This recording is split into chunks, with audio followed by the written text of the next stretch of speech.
Hi hello welcome to 24/7 news TV. బంగారం ధరలు ఎప్పుడు పెరుగుతాయో చెప్పలేం, అలాగని తగ్గుతాయని కూడా అంచనా వేయలేం. ఇలా ఎప్పటికప్పుడు ధరల్లో మార్పులు సామాన్యులకు పసిడి అందకుండా పోతోంది. తులం బంగారం కొనాలంటే అప్పులు చేయాల్సిన పరిస్థితి ఏర్పడింది. అప్పులు చేసి అవసరాలు తీర్చే కన్నా బంగారం కొనుగోలు చేయకపోవడమే మంచిదన్న భావనలో ఎక్కువ మంది ఉండిపోతున్నారు. దేశంలోని పలు ప్రధాన నగరాల్లో బంగారం, వెండి ధరలు ఎలా ఉన్నాయంటే హైదరాబాద్ లో గోల్డ్ రేట్స్ వరుసగా రెండో రోజు స్థిరంగా కొనసాగుతున్నాయి. 22 క్యారెట్ల బంగారం ధర 71,300గా ఉంది.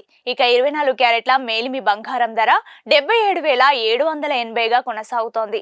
ఇక విజయవాడలోనూ రేట్లు ఇంచుమించు ఇలానే ఉన్నాయి. ఢిల్లీలో చూసుకుంటే బంగారం రేట్ కాస్త ఎక్కువగా ఉంది. 22 క్యారెట్ల రేట్ తులానికి 71,300 వద్ద ట్రేడ్ అవుతోంది. 24 క్యారెట్ల బంగారం ధర 77,770 వద్ద ఉంది. వెండి రేట్ మాత్రం స్వల్పంగా తగ్గింది. హైదరాబాద్ లో కిలో వెండి ధర 100 రూపాయల వరకు తగ్గి 99,900 వద్దకు చేరింది. అటు ఢిల్లీలో మాత్రం కిలో వెండి ధర 92,000 రూపాయలుగా ట్రేడ్ అవుతోంది.